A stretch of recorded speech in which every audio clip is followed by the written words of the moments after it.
Hello everyone, welcome on my channel study 100.1 पर।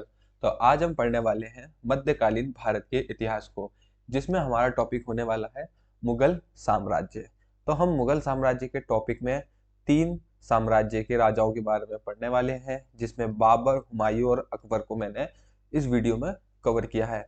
तो इसमें पूरा तो नहीं, लेकिन आधा मुगल साम्राज्य क्लियर हो जाएगा। ये हमारी पार्ट 1 की वीडियो होने वाली है, और पार्ट 2 की वीडियो में मैं बाकी के मुगल साम्राज्य को कंप्लीट करने वाला हूँ। तो वीडियो काफ़ी इंटरेस्टिंग है, वीडियो के एंड तक में बने रहिएगा। थोड़ा सा लंबा ज़रूर होगा, लेकिन आपको पूरी जानकारी इसमें मिलेगी और आपके लिए सारे एग्जामों में काफ़ी हेल्पफुल होने वाला है। तो वीडियो के एंड तक में बने रहिएगा। तो चलिए स्टार्ट करते हैं वीडियो को। तो वीडियो में आगे बढ़ने से पहले अगर आप चैनल पर नए आए हैं तो प्लीज़ चैनल को सब्सक्राइब जरूर करिएगा, स्टडी 100.1 को। तो चलिए स्टार्ट करते हैं मुगल साम्राज्य। तो मुगल साम्राज्य हमारा स्टार्ट हुआ था 1526 से। कब हुआ था? 1526 से। और यह कब तक चला था? तो 1857 तक चला था, जब तक भारत में अंग्रेजों का राज नहीं हो गया था। तो मुगल साम्राज्य का समयकाल कब से कब तक है? 1526 से लेके 1857 तक है। तो अब देखते हैं मुगल साम्राज्य भारत में आया कैसे। तो 1526 ईस्वी में जो भारत में लोधी वंश का शासन हुआ करता था, उस समय लोधी वंश का जो शासक था उसका नाम था इब्राहिम लोधी। क्लियर? तो जो इब्राहिम लोधी है वह भारत में दिल्ली से अपना राज्य को सुचारू कर रहा था, राज्य को संभाल रहा था। तो 1526 ईस्वी तक भारत में इब्राहिम लोधी का शासन था, जो कि लोधी वंश से आता है। क्लियर? तो इसी बीच भारत में बाबर ने आक्रमण किया और इब्राहिम लोधी को 21 अप्रैल 1526 ईस्वी को पानीपत के युद्ध में पराजित कर दिया और लोधी वंश का खात्मा किया। ठीक है, तो यहाँ से शुरू हुई थी मुगल साम्राज्य की शुरुआत। तो 1526 में किस पर आक्रमण किया था? इब्राहिम लोधी पर, और लोधी वंश का खात्मा किया बाबर ने। तो बाबर कैसे आया था भारत में, ये हम आगे जानेंगे। तो हमें याद रखना है 1526 ईस्वी तक लोधी वंश का शासन था, और 1526 ईस्वी में 21 अप्रैल के बाद मुगल साम्राज्य की शुरुआत हो गई थी। तो अब हम जानते हैं बाबर के बारे में। तो सबसे पहले हम जानेंगे मुगल वंश के संस्थापक। तो जैसे कि आपको क्लियर हो ही गया होगा कि मुगल वंश का संस्थापक मोहम्मद बाबर है, जिसका पूरा नाम जहीरुद्दीन मोहम्मद बाबर है।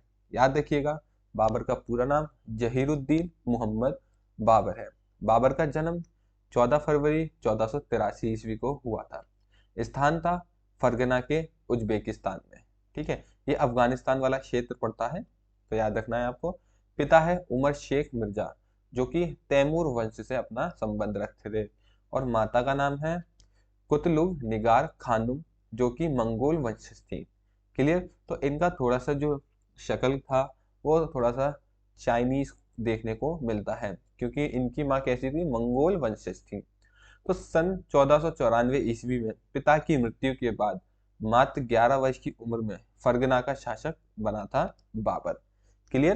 तो फरगना का शासक कब बना था बाबर?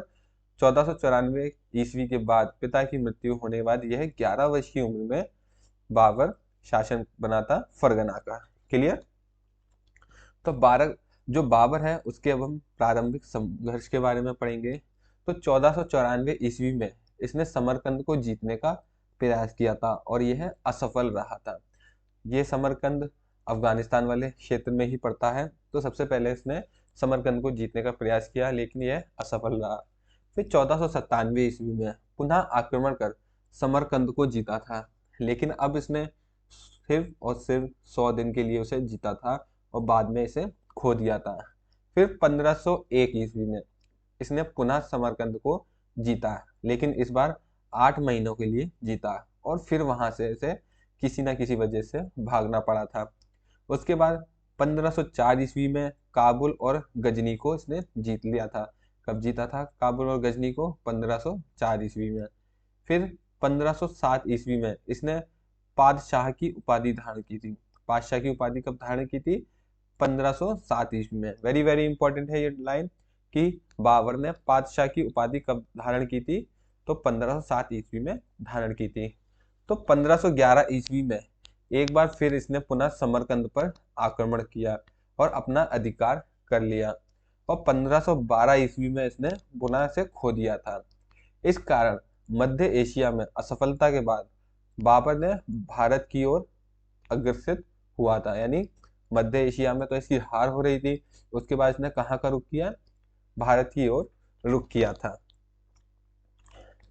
अब बात करते हैं बाबर के कुछ महत्वपूर्ण युद्ध के बारे में। तो जो बाबर के महत्वपूर्ण युद्ध थे जिससे इसकी साम्राज्य विजय हुई थी, सबसे पहला था पानीपत का प्रथम युद्ध, जो कि इब्राहिम लोदी के बीच हुआ था, जिससे मुगल वंश की शुरुआत हुई थी। उसके बाद है खानवा का युद्ध, ये हुआ था 1527 ईस्वी में। चंदेरी का युद्ध हुआ था 1528 ईस्वी में। और घाघरा का युद्ध हुआ था 1529 ईस्वी में। तो आपको ये युद्ध याद रखने हैं। ये 4 युद्ध हैं जो बारी बारी से हुए थे, 1526, 1527, 1528 और 1529। ये युद्ध याद करने में आपको कोई भी कंफ्यूजन नहीं होनी चाहिए। क्लियर? तो अब हम इसके सैन्य बल के बारे में बात करेंगे कि बाबर की सेना में क्या क्या फैसिलिटीज थी, कौन कौन से सैनिक थे। तो बाबर की सेना में लगभग 15,000 सैनिक और 20 से 40 तोपें थी। तो याद रखिएगा, सबसे पहले युद्धों में तोपों का इस्तेमाल बाबर के द्वारा ही किया गया था। जो युद्धों में तोपों का इस्तेमाल हुआ था वह बाबर ने ही शुरू की थी। तो इसके पास लगभग कितनी तोपें थी? 20 से 40 तोपें थी। तो इब्राहिम लोदी की सेना में लगभग 80,000 से 1 लाख सैनिक और 1,000 हाथी थे। लेकिन इब्राहिम लोदी किस वजह से पानीपत के युद्ध में हार गया था? तोपों की वजह से हार गया था। अब बाबर की युद्ध नीति के बारे में बात करेंगे कि बाबर किस युद्ध नीति से युद्ध को लड़ता था। तो पहली है बाबर की उज़्बेकों की नीति। कौन सी है? बाबर की उज़्बेकों की नीति। तो इसमें तुगलमा यानी अर्धचंद्राकार नीति को अपनाया जाता था और तोपों को सजाने की उस्मानी विधि को भी इसमें प्रयोग में लाया जाता था, जिसे रूमी विधि भी कहा जाता है। तो तोपों को कैसे सजाया जाता था? अर्धचंद्राकार रूप में इसे सजाया जाता था और अलग तरीके से भी सजाया जाता था, जिसे उस्मानी विधि या रूमी विधि भी कहा जाता था। फिर है बाबर के तोपखाने का नेतृत्व। तो उस्ताद अली और मुस्तफा खान, यह 2 तुर्की अधिकारी थे जो बाबर के तोपखाने का नेतृत्व करते थे। तो पानीपत का प्रथम युद्ध जीतने के बाद बाबर ने जनता में चांदी के सिक्के बंटवाए, जिस कारण इसे कलंदर यानी दानी की उपाधि प्राप्त हुई थी। जो कलंदर है उसको किस नाम से जाना जाता है? दानी के नाम से जाना जाता है। तो पानीपत का युद्ध जीतने के बाद इसे क्या कहा गया? कलंदर कहा गया, क्योंकि इसने चांदी के सिक्के जनता में बांटे थे। अब बात करते हैं जो बाबर है उसके भारत में कौन कौन से अभियान रहे थे। तो 1519 ईस्वी में भारतीय सीमा क्षेत्र बाजोर और भैरा को जीता था। ये वे युद्ध हैं जो पानीपत में आने से पहले के हैं। ठीक है, तो 1519 में इसने भारतीय सीमा क्षेत्र बाजौर और भैरा को जीता। उसके बाद 1519 में ही पेशवा को जीता था। फिर 1520 ईस्वी में पंजाब के सियालकोट, जो अब पाकिस्तान वाले क्षेत्र में है, उसको जीता। फिर 1524 ईस्वी में इसने लाहौर सहित पंजाब के अधिकांश भाग को जीत लिया था, जो कि भारत के सीमा क्षेत्र वाले हिस्से में पड़ता है। तो ये थे बाबर के भारतीय अभियान जो कि पानीपत के युद्ध से पहले के हैं। ठीक है, अब बात करेंगे पानीपत के युद्ध के बारे में कि पानीपत के युद्ध में बाबर कैसे भारत आया था। तो पानीपत के प्रथम युद्ध का निमंत्रण पंजाब के सूबेदार दौलत खान लोधी, जो कि इब्राहिम लोधी का चाचा था। ठीक है, कौन था? दौलत खान लोधी और इब्राहिम लोधी का चाचा आलम खान। ठीक है, और मेवाड़ के राजा राणा सांगा ने इसे निमंत्रण दिया था बाबर को आने के लिए। अब ये निमंत्रण क्यों दिया गया था? क्योंकि इब्राहिम लोधी को दिल्ली सल्तनत से हटाना था, इसलिए बाबर को निमंत्रण दिया गया कि वह भारत में आकर इब्राहिम लोधी को पराजित करे। ठीक है, तो इस कारण बाबर भारत में आया और पानीपत का प्रथम युद्ध हुआ। उसके बाद क्या था कि पानीपत का युद्ध किसने जीता? बाबर ने जीता। लेकिन इस शर्त पर बुलाया गया था कि जो भी ये राजा जो पानीपत के युद्ध में बाबर को बुला रहे हैं, जीतने के बाद बाबर को धन दौलत देकर वापस भेज दे। ठीक है, इस वजह से बुलाया था। अब बात करेंगे हम खानवा के युद्ध के बारे में, जो कि पानीपत के युद्ध की एक साल बाद हुआ था 1527 ईस्वी में। तो पानीपत के प्रथम युद्ध के बाद बाबर ने निर्णय लिया था कि वह भारत में स्थायी रूप से राज्य करेगा, लेकिन महाराज राणा सांगा यह नहीं चाहते थे कि जो बाबर है वह भारत में राज्य करे। तो इस निर्णय का राणा सांगा ने काफी विरोध किया और बाबर को भारत से लौटने को कहा, जिसके चलते खानवा का युद्ध हुआ था। क्योंकि अब बाबर का स्थायित्व कहाँ हो गया था, भारत में हो गया था, उसका जाने का मन नहीं था। लेकिन यहाँ पर क्या हो रहा था, राणा सांगा का उल्टा ही हो गया था, जो उसने सोचा उससे उल्टा ही हो गया। ठीक है, तो इस कारण खानवा का युद्ध लड़ा गया 1527 ईस्वी में। तो यह युद्ध था आगरा के पास लड़ा गया था। कहाँ लड़ा गया था? आगरा के पास वाले क्षेत्र में इस युद्ध को लड़ा गया था। तो खानवा का युद्ध जीतने के लिए बाबर ने अपने सैनिकों पर लगने वाला तमगा टैक्स को खत्म कर दिया था, जिससे उनका मनोबल बढ़ा और बाबर को युद्ध जीतने में एक सहायता भी प्राप्त हुई। इसी युद्ध में बाबर ने जिहाद शब्द यानी धर्म के लिए जनादेश यानी जान देने के लिए उसने नारा दिया।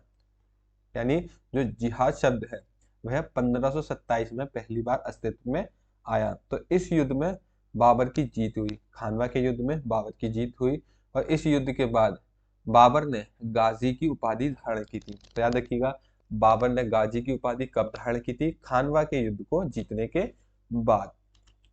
उसके बाद है चंदेरी का युद्ध। तो चंदेरी का युद्ध कब हुआ था? 1528 ईस्वी में चंदेरी का युद्ध हुआ। तो चंदेरी मालवा और बुंदेलखंड की सीमा पर स्थित एक महत्वपूर्ण व्यापारिक एवं राजनीतिक केंद्र था। तो इस युद्ध में बाबर ने मेदिनी राय को पराजित किया और उसकी दो पुत्री को अपने दो पुत्र हुमायूं और कामरान को भेंट करी थी। क्लियर? तो चंदेरी का युद्ध में किसको पराजित किया गया था? मेदिनी राय को। और उसके बाद मेदिनी राय की दो पुत्री, ठीक है, उसको किसे भेंट किया गया था? अपने दो पुत्र हुमायूं और कामरान को बाबर ने भेंट किया था। तो यह युद्ध जनवरी 1528 में लड़ा गया था। कब लड़ा गया था? 1528 में जनवरी में लड़ा गया था। तो बाबर ने चंदेरी की घेराबंदी करके इस युद्ध को जीता था। ठीक है, तो जो क्या था इस युद्ध में कि किले की इसने घेराबंदी कर ली। तो काफी समय तक ये युद्ध चलता रहा था। तो बाद में क्या हुआ कि चंदेरी में खाने पीने की कमी हो गई, जिस कारण जो चंदेरी के राजा थे उन्होंने आत्मसमर्पण कर दिया था। उसके बाद हुआ घाघरा का युद्ध 1529 ईस्वी में। तो बाबर ने 6 मई 1529 ईस्वी को बंगाल एवं बिहार की संयुक्त सेना को घाघरा के युद्ध में कुचल डाला था। तो एक तरीके से घाघरा के युद्ध में भी बाबर की विजय हुई थी। तो घाघरा का युद्ध उत्तर प्रदेश के गोरखपुर के निकट घाघरा नदी के तट पर लड़ा गया था। कहाँ लड़ा गया था? घाघरा नदी के तट पर लड़ा गया था। तो घाघरा का युद्ध बाबर द्वारा लड़ा गया अंतिम युद्ध एवं मध्यकालीन इतिहास का प्रथम युद्ध था, जिसे जल एवं थल दोनों जगहों पर लड़ा गया था। क्योंकि यहाँ पर नदी भी बह रही थी, तो यहाँ नदी के द्वारा और थल के द्वारा भी यहाँ युद्ध लड़ा गया था। तो 23 दिसंबर 1530 को बाबर ने हुमायूं को अपना उत्तराधिकारी मनोनीत किया था। कब किया था? 23 दिसंबर 1530 को बाबर ने उत्तराधिकारी मनोनीत कर दिया था। तो जो घाघरा के युद्ध में लगभग 1.5 वर्ष बाद ही बीमारी के कारण 26 दिसंबर 1530 को बाबर की मृत्यु हो गई थी। कब मृत्यु हो गई थी बाबर की? 26 दिसंबर 1530 को। तो बाबर की मृत्यु आगरा में हुई थी। कहाँ हुई थी? बाबर की मृत्यु आगरा में हुई। तो बाबर एकमात्र ऐसा शासक था जिसने मरने के बाद 2 बार दफन किया गया था। याद रखिएगा, एग्जाम में पूछा जाता है ऐसा कौन सा मुगल शासक था जिसे मरने के बाद 2 बार दफन किया गया था? तो बाबर था। सबसे पहले इसे आगरा के चौबुर्जी में दफन किया गया और बाद में इसे खोदकर काबुल में ले जाकर दफन किया गया था। ठीक है, तो जो इसकी इच्छा थी कि जो है अपने जन्म स्थान पर ही दफनाया जाए, इसलिए इसे कहाँ दफनाया गया था? काबुल में ले जाकर दफनाया गया था। अब बात करेंगे हम हुमायूं के समय काल के बारे में। ठीक है, तो ये था मुगल साम्राज्य का दूसरा बादशाह बाबर, जो कि हुमायूं, जो कि किसका बेटा था? बाबर का बेटा था।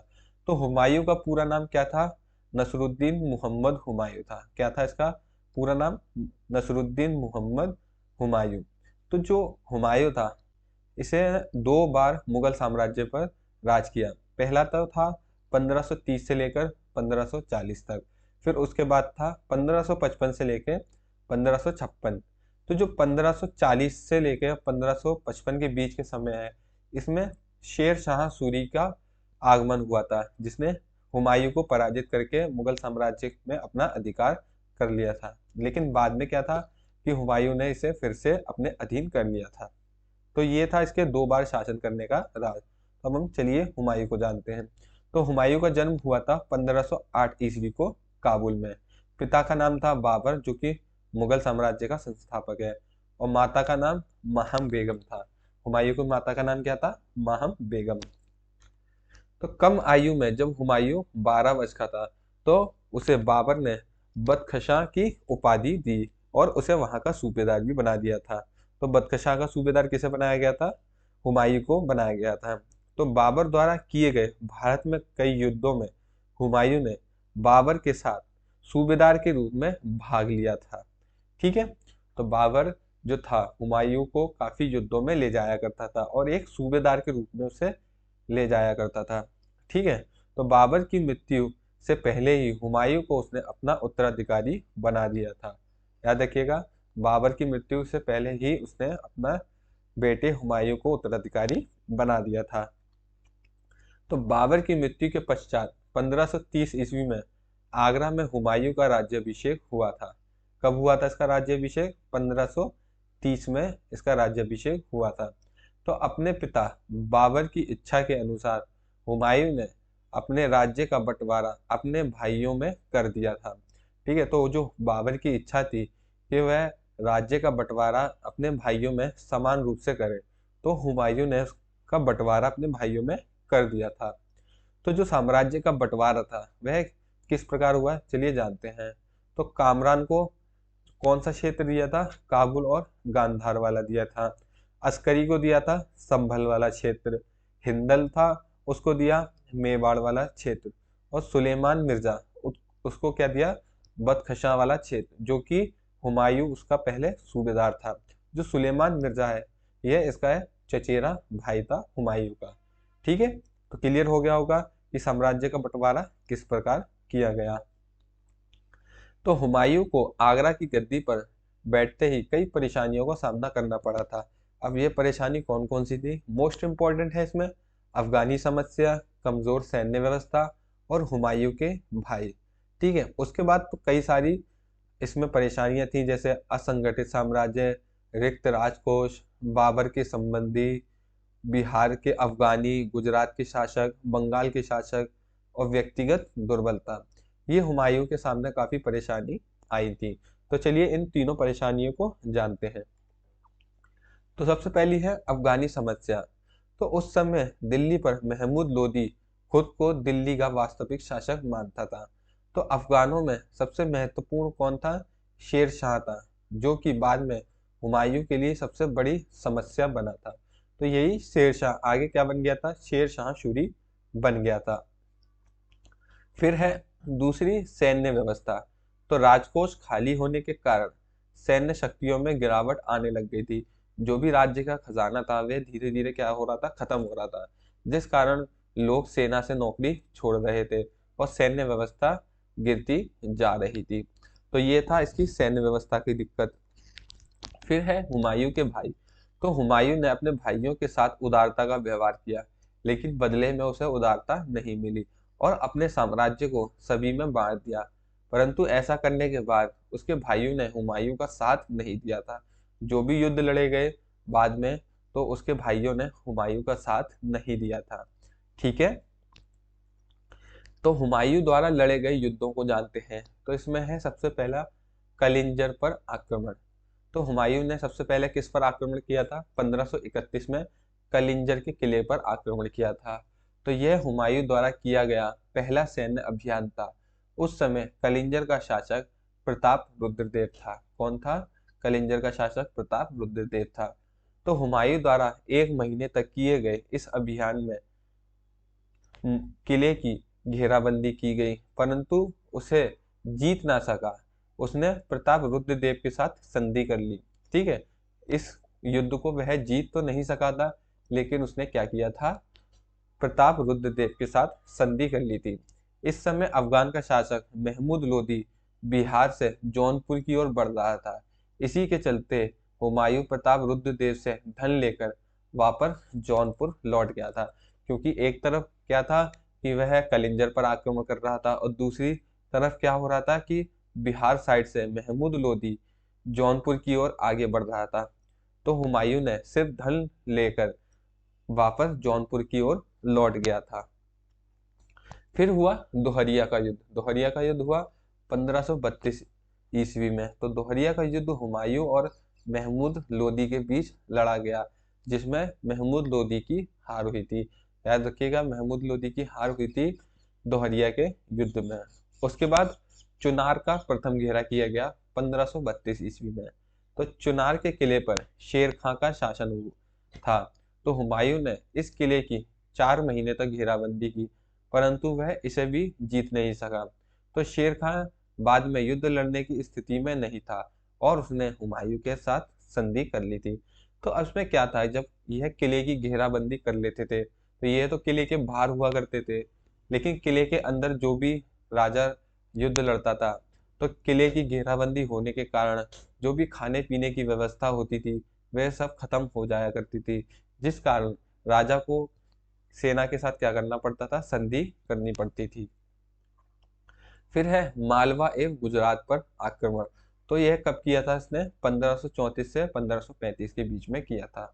तो मालवा का शासक कौन था, बहादुर शाह था।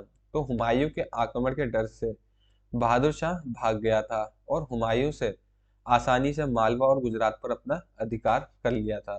तो हुमायूं ने अपने भाई अस्करी को यहाँ का सूबेदार बनाया था। ठीक है, कहाँ का सूबेदार बनाया था, अस्करी का सूबेदार बनाया था। ठीक है, तो नहीं, इसमें क्या है कि जो हुमायूं है वह काफी युद्ध तो लड़ रहा था, लेकिन अपने भाइयों के साथ काफी उदारता का व्यवहार कर रहा था। तो यहीं से इसकी स्थिति खराब होती जा रही थी। ठीक है, तो यहीं से अस्करी को मालवा और गुजरात का सूबेदार बना दिया। तो अस्करी वहां की कानून व्यवस्था को बनाने में असफल रहा, जिस कारण बहादुर शाह ने मालवा पर आक्रमण किया और उसे जीत लिया था। तो यहाँ से मुगल साम्राज्य का पतन हुआ और बाद में शेर शाह सूरी भी इसमें कूद पड़ा था। क्लियर। तो अस्करी से किसने छीन लिया था, बहादुर शाह ने इसे छीन लिया था। उसके बाद चुनार पर द्वितीय आक्रमण होता है 1537 ईस्वी में। तो शेर खान ने 1537 में बंगाल पर आक्रमण किया। इसी अवसर को देखकर हुमायूं ने चुनार के किले पर आक्रमण कर दिया और उसे जीत लिया, क्योंकि जो चुनार पर किसका शासन था, शेर खान था। तो शेर खान कहाँ पर आक्रमण करने निकल गया था, बंगाल वाले क्षेत्र पर। तो जो चुनार वाला किला था वह खाली था, तो इस कारण हुमायूं ने वहां पर आक्रमण कर अपना अधिकार कर लिया और चुनार से आगे बढ़कर हुमायूं ने बंगाल को भी जीत लिया था। ठीक है, उसके बाद होता है चौसा का युद्ध। तो चौसा का युद्ध होता है 1539 ईस्वी को। तो यह युद्ध हुमायूं और शेर खान के बीच लड़ा गया। इस युद्ध में हुमायूं ने अनेक सैनिक गंगा नदी में डूब गए और हुमायूं भी इसमें डूब गया था। तो एक तरीके से चौसा के युद्ध में हुमायूं की हार हुई थी। तो नदी में डूबने के बाद निजाम नामक व्यक्ति ने हुमायूं को डूबने से बचा लिया था। ठीक है, तो इस युद्ध के बाद शेर खान ने शेर शाह की उपाधि धारण की थी। ठीक है, किसकी उपाधि धारण की थी, शेर शाह की उपाधि इसने धारण कर ली थी चौसा के युद्ध को जीतने के बाद। फिर है कन्नौज और विलग्राम का युद्ध। ये कब होता है, 1540 ईस्वी में। तो यह युद्ध शेर शाह सूरी और हुमायूं के बीच हुआ। इसमें हुमायूं की हार हुई। इस युद्ध के बाद शेर शाह सूरी आगरा और दिल्ली पर अपना अधिकार कर लेता है। तो कन्नौज और विलग्राम का युद्ध किसके बीच हुआ था, हुमायूं और शेर शाह सूरी के बीच हुआ था। तो यहीं से क्या था, हुमायूं का पतन हो गया था और मुगल साम्राज्य पर सूरी वंश का शासन हो गया था। क्लियर। फिर है हुमायूं का निर्वासन काल। तो हुमायूं का निर्वासन काल 1540 से 1555 ईस्वी के बीच था। तो हुमायूं 3 वर्ष तक राजस्थान और सिंध में इधर उधर भटकता रहा। इसी बीच इसने 1541 में हमीदा बानो बेगम से विवाह कर लिया, जो मौलवी अली अकबर जमी की पुत्री थी। हमीदा बानो बेगम ने 15 अक्टूबर 1542 में अमरकोट में राणा वीरशाल के महल में एक पुत्र को जन्म दिया, जो कि अकबर के नाम से जाना गया था। ठीक है, यही था जो अगला मुगल बादशाह बना था। तो 1543 ईस्वी में यह कहाँ चला गया? ईरान चला गया और वहां के शासक शाह तहमास्प से सहायता ली। और 1545 ईस्वी में इसने काबुल और गंधार को अपने भाइयों से जीत लिया था, जो कि उसके भाइयों ने कई युद्ध में उसे धोखा दिया था और युद्ध में कोई सहायता प्राप्त नहीं की थी। इस कारण उसने काबुल और गांधार को अपने भाइयों से जीत लिया। फिर है इसने पुनः भारत की ओर आक्रमण किया, यानी मच्छीवाड़ा का युद्ध लड़ा गया 1555 ईस्वी को। तो यह युद्ध हुमायूं और अफगान शासक इब्राहिम सूर के बीच हुआ, जिसमें हुमायूं की जीत हुई थी। ठीक है, तो मच्छीवाड़ा का युद्ध किसके बीच हुआ था? हुमायूं और इब्राहिम सूर के बीच हुआ था। फिर है सरहिंद का युद्ध। तो सरहिंद का युद्ध 1555 ईस्वी में हुआ। तो यह युद्ध हुमायूं और सिकंदर सूर के बीच हुआ और सिकंदर की हार हुई। हुमायूं ने अपना साम्राज्य इसमें पुनः प्राप्त कर लिया था। जो मुगल साम्राज्य से छीन लिया गया था वह इसने पुनः प्राप्त कर लिया था। 1556 ईस्वी को हुमायूं अपने दीन पनाह भवन में स्थित पुस्तकालय की सीढ़ियों से उतर रहा था, तो उससे गिरकर हुमायूं की मृत्यु हो गई थी। ठीक है, तो हुमायूं की मृत्यु कब हुई? 1556 ईस्वी को दीन पनाह भवन में स्थित पुस्तकालय की सीढ़ियों से गिरकर इसकी वहां मृत्यु हो गई थी। अब बात कर लेते हैं इंपॉर्टेंट पॉइंट्स के बारे में। तो हुमायूं नामा रचना जो आपने पुस्तक पढ़ी होगी वह गुलबदन बेगम ने लिखी थी, जो कि इसकी कौन थी? बहन थी। तो हुमायूं ज्योतिषी में भी विश्वास करता था। हुमायूं का मकबरा दिल्ली में है, जहां पर हुमायूं की कब्र है। तो मकबरे का वास्तुकार मिराक मिर्जा ग्यास था। ठीक है, जो मकबरे का डिजाइन किसने दिया था? मिराक मिर्जा ग्यास ने। प्रसिद्ध इतिहासकार लेनपुल लिखते हैं कि हुमायूं जीवन भर लुढ़कता रहा और अंत में लुढ़क ही इसकी मृत्यु हो गई। वेरी वेरी इंपॉर्टेंट है यह लाइन, एग्जाम में कई बार पूछी जा चुकी है कि हुमायूं जीवन भर लुढ़कता रहा और अंत में लुढ़क ही इसकी मृत्यु हो गई। ये लाइन किसके द्वारा लिखी गई है? उस इतिहासकार का नाम बताइए। तो आपको नाम याद रखना है, लेनपुल के द्वारा यह लिखी गई। ठीक है, अब बात करते हैं अकबर के बारे में, जो कि मुगल साम्राज्य के तीसरा बादशाह था। ठीक है, अकबर कौन था? मुगल साम्राज्य का तीसरा बादशाह था। तो इसका समय काल कब से कब तक था? 1556 ईस्वी से 1605 ईस्वी तक। ठीक है, कब से कब तक था? 1556 ईस्वी से 1605 ईस्वी तक अकबर का साम्राज्य था। तो अकबर का जन्म 15 अक्टूबर 1542 ईस्वी को हुआ था। स्थान क्या था? अमरकोट राणा वीरशाल के महल में, जो कि राजस्थान में है। पिता कौन थे? हुमायूं, जो कि मुगल साम्राज्य के दूसरा बादशाह था। माता का नाम था हमीदा बानो बेगम। तो अकबर के बचपन का नाम क्या था? जलाल था। याद रखिएगा, अकबर के बचपन का नाम क्या था? जलाल था। तो अकबर के 9 रत्न थे, एग्जाम में पूछ लेता है अकबर के 9 रत्नों के नाम। तो पहला है बीरबल, दूसरा अबुल फजल, तीसरा तानसेन, चौथा फैजी, पांचवा टोडरमल, छठा मानसिंह, सातवां था मुल्ला दो प्याज, आठवां हाकिम हुक्काम और नवा था अब्दुल रहीम खानी खाना। तो ये है अकबर के 9 रत्न। वेरी वेरी इंपॉर्टेंट है, एग्जाम में कई बार पूछ लेता है अकबर के 9 रत्नों के नाम।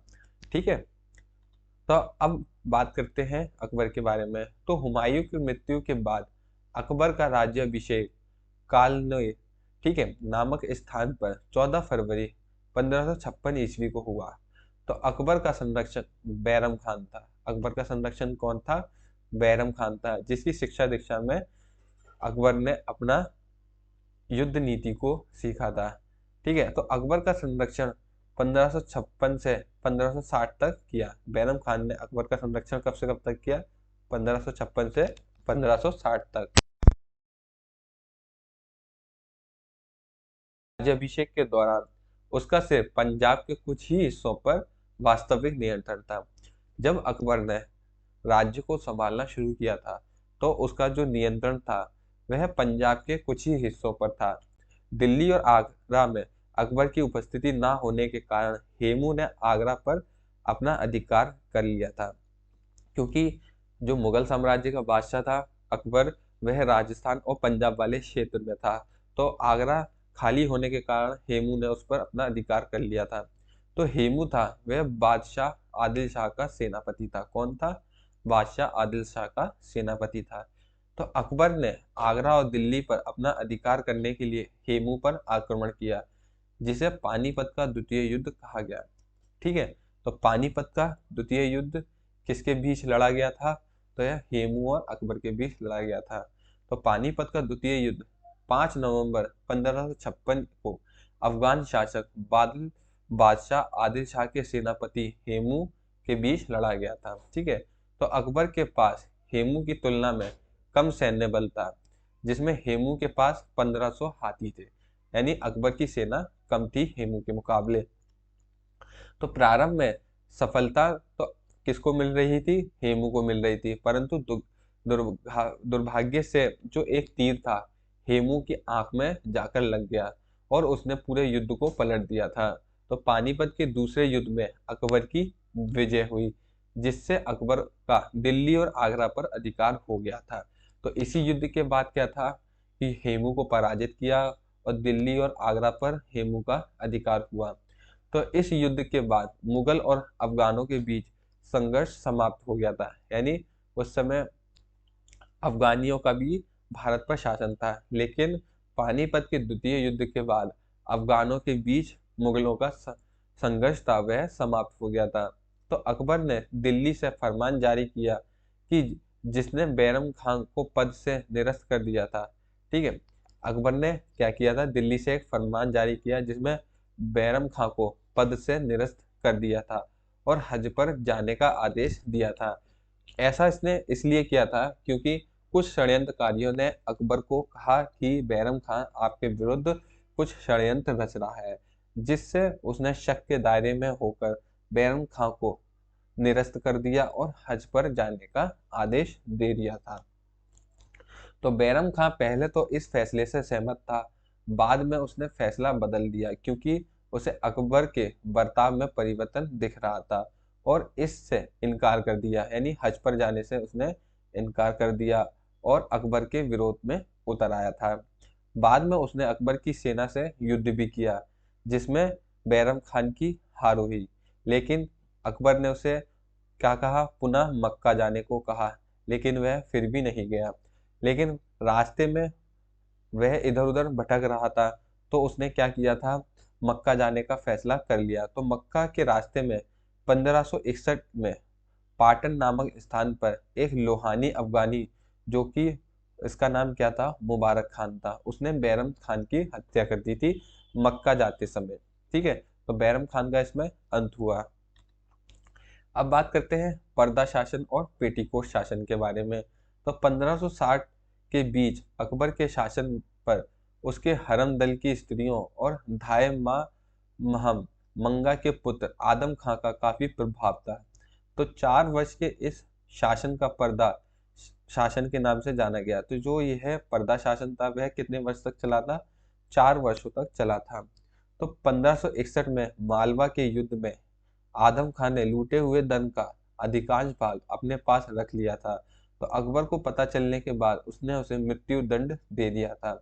इसके बाद 1564 तक पर्दा शासन को पूर्णतः समाप्त कर दिया था। क्लियर? अब बात कर लेते हैं अकबर के साम्राज्य विस्तार के बारे में। तो मालवा के युद्ध में, जो कि किसके बीच लड़ा गया था? मालवा के विरुद्ध अभियान में असीरगढ़ के पतन तक 4 दशकों तक अकबर की भूमिका एक महान विजेता, एक साम्राज्य निर्माता के तौर पर रही थी, क्योंकि अकबर क्या कर रहा था? साम्राज्य का विस्तार कर रहा था। तो उसने मालवा वाले क्षेत्र को भी अपने अधीन कर लिया था, और इसमें कौन सा क्षेत्र आता है? असीरगढ़ का। ठीक है, तो धीरे धीरे क्या था? अकबर साम्राज्य का विस्तार कर रहा था। तो अब हम बात करेंगे मालवा के बारे में। तो मालवा पर जो युद्ध था कब हुआ था? 1561 में हुआ था। तो सबसे पहले अकबर ने 1561 से 1562 में मालवा के शासक बाज बहादुर को पराजित कर मालवा को मुगल साम्राज्य में मिला लिया था। तो ये था इसका शुरुआती दौर जो कि मुगल साम्राज्य के विस्तार का था। उसके बाद इसने चुनार के किले पर विजय की 1562 में। तो चुनार के किले पर अफगानों का शासन था। तो मुगल सेनापति अब्दुल्ला खां के नेतृत्व में अकबर का चुनार के किले पर भी अधिकार हुआ। उसके बाद गोंडवाना विजय जो कि 1564 में की गई। तो अकबर ने 1564 में गोंडवाना युद्ध में यहाँ की राजधानी चौरागढ़ के निकट एक युद्ध में रानी दुर्गावती को पराजित कर उस पर अपना अधिकार कर लिया था, गोंडवाना क्षेत्र पर। क्लियर। फिर हुआ राजपुताना विजय। तो आमेर विजय 1562। तो राजपुताना विजय में कौन सी विजय हुई थी? आमेर विजय। तो आमेर के शासक भारमल जो कि पहला राजपूत था जिसने 1562 में स्वेच्छा से अकबर की अधीनता स्वीकार की और अपनी पुत्री हरकाबाई जो कि जोधा भाई थी उससे विवाह कर लिया था अकबर ने। ठीक है। तो अकबर ने भारमल के पुत्र भगवान दास एवं पौत्र मानसिंह को उच्च पद प्रदान किया था। क्यों किया था उसने ऐसा? क्योंकि अकबर ने कहा था यदि कोई भी राज्य स्वेच्छा से वह मुगल साम्राज्य में अगर मिल जाएगा तो उसके लोगों को क्या दिया जाएगा? उच्च पद दिया जाएगा मुगल साम्राज्य में। तो जो आमेर में शासक थे भारमल, तो उन्होंने क्या किया था? मुगल साम्राज्य को कैसे स्वीकार कर लिया था? बिना युद्ध के स्वीकार कर लिया था। तो अकबर ने भारमल के पुत्र भगवान दास एवं पौत्र मान सिंह को उच्च पद प्रदान किया था। क्लियर। अब बात करते हैं मेवाड़ अभियान के बारे में। तो राजपूत राज्यों में मेवाड़ ने अकबर की अधीनता स्वीकार नहीं की। तो उस समय वहां का शासक राणा उदय सिंह था। तो 1567 में अकबर ने चित्तौड़ पर आक्रमण करके उसे जीत लिया था। तो चित्तौड़ पर कब आक्रमण किया गया था? 1567 में चित्तौड़ पर आक्रमण किया गया था। तो 1572 में राणा प्रताप से मेवाड़ को जीत लिया गया था। उसके बाद 18 जून 1576 में अकबर ने राणा प्रताप को हल्दी घाटी के युद्ध में हराया था। तो राणा प्रताप से युद्ध कब हुआ था?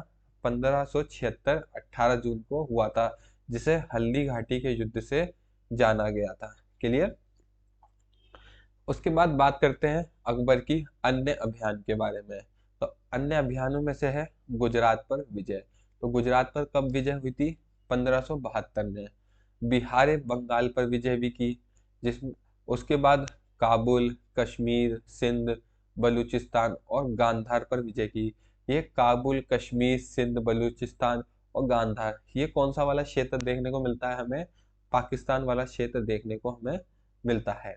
उसके बाद है दक्षिण भारत का अभियान। अकबर पहला ऐसा शासक था जिसने दक्षिण भारत की ओर अभियान किया था। ठीक है। कौन सा पहला शासक था? अकबर, जिसने दक्षिण भारत पर अपना पहला अभियान किया था। इससे भी पहले कोई भी मुगल साम्राज्य का बादशाह दक्षिण भारत की ओर नहीं गया था। तो चलिए बात करते हैं दक्षिण भारत के अभियान के बारे में, जिसमें सबसे पहला है खानदेश पर आक्रमण। तो खानदेश पर आक्रमण कब किया था अकबर ने? 1591 में। उसके बाद दौलताबाद पर आक्रमण 1599 में। फिर था अहमदनगर पर आक्रमण जो कि 1600 में किया गया था। तो यहाँ की रानी चांद बीबी थी और अकबर की यहाँ पर विजय हुई थी। ठीक है।